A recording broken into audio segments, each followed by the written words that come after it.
శుభోదయం మిత్రులారా. మరి ఈరోజు ఆనాపానసతి ధ్యానం ఎలా చేయాలో తెలుసుకుందాం.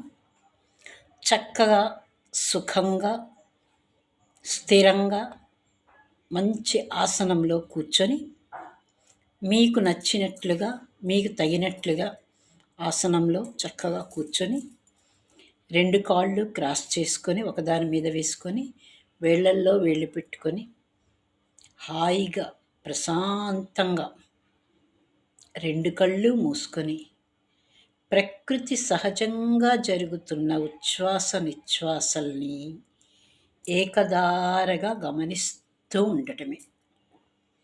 ఏ దేవతా రూపాన్ని కానీ, ఏ గురు రూపాన్ని కానీ, ఏ శ్లోకాన్ని కానీ, ఏ నామాన్ని కానీ పఠించరాదు. కేవలం మన యొక్క ఉచ్ఛ్వాస నిశ్వాసల్ని మాత్రమే హాయిగా కూర్చుని దాన్నే గమనిస్తూ ఉండాలి. మధ్య మధ్యలో ఎన్నో ఆలోచనలు వస్తూ ఉంటాయి.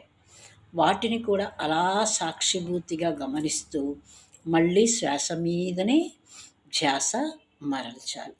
ఇలా క్రమక్రమంగా శ్వాస మీద ధ్యాస ఉంచినప్పుడు ఆలోచనలు క్రమక్రమంగా తగ్గిపోయి ఆలోచన రహిత స్థితి వస్తుంది.